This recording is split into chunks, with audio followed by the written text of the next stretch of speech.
had another question you mentioned earlier. Someone had said, why did this happen to me? I run into a problem with loved ones when they always accuse God of being so horrible because they do terrible. God does terrible things to babies. They die. There's starvation. There's all these things. What kind of a God is this? And so they can't, I find it difficult to even talk to them. I don't know how to approach that when they're blaming God. Well, it's hard to explain that if people's ears are closed. In fact, if their ears are truly closed, then you don't want to be explaining all the details of that, of God's providence and his ways and how even bad things turn out to be good in the end, all this kind of stuff, because they're just not ready for it. And they just, when the Lord said, do not cast your pearls before swine, because for one reason, swine cannot digest pearls. So they may be of great value and wonderful, but just pigs can't, get any benefit from them. So why waste them on? It's very interesting in the book of Proverbs. In one place it says, basically, don't rebuke an ungodly man. In the other place it says, do rebuke an ungodly man. Have you noticed this in the book of Proverbs? And the difference is the attitude. So if they're teachable, okay, rebuke them.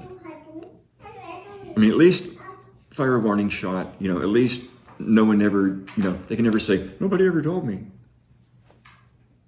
But on the other hand, if their mind is closed, if you start to talk to them, their eyes glaze over, then, okay, leave it alone, because they're not going to hear anything you have to say, and you're only going to make it worse. But prayer almost always achieves more than explanations. And people have to be shown God's actual love for us in some way that's not in words, for them to be able to get it.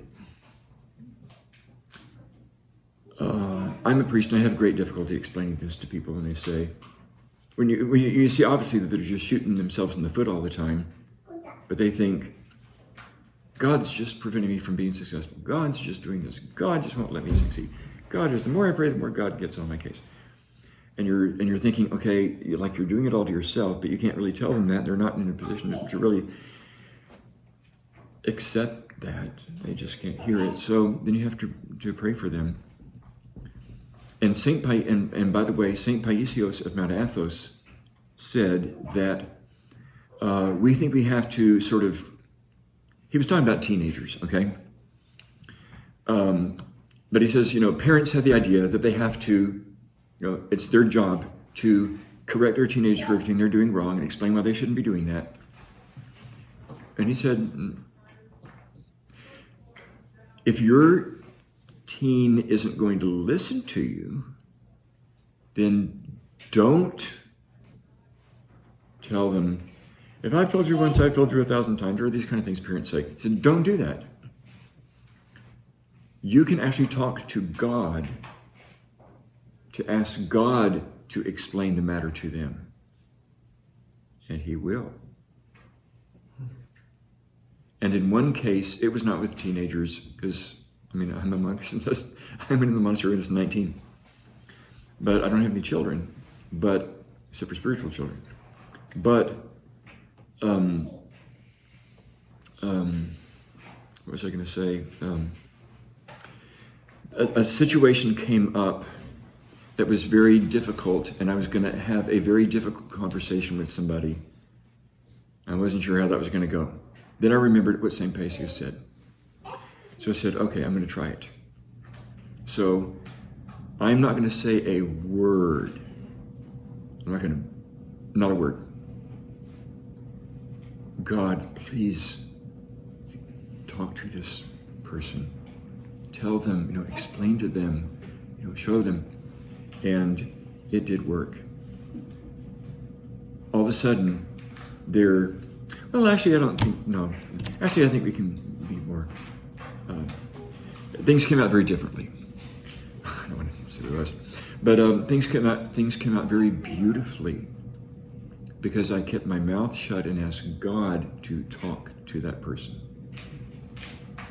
who was a person in the faith.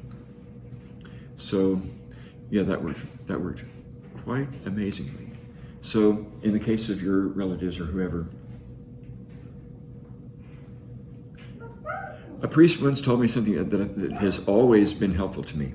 So if you're trying to explain the matter to somebody and you see their eyes glaze over, just stop talking, because it's not going to do any good. It's going to make it worse, and you're accomplishing nothing, and you're wasting your breath. And just don't do that. That is also why Christ said, some things I'm going to tell in parables, that seeing they may not see and hearing they may not hear. And, because they're not open to the message. So, and the Fathers actually put it this way. So if I tell them the full message, then they're responsible for that in the day of judgment. So you're not going to put that burden on them. So they have limited liability or something like that. So anyway,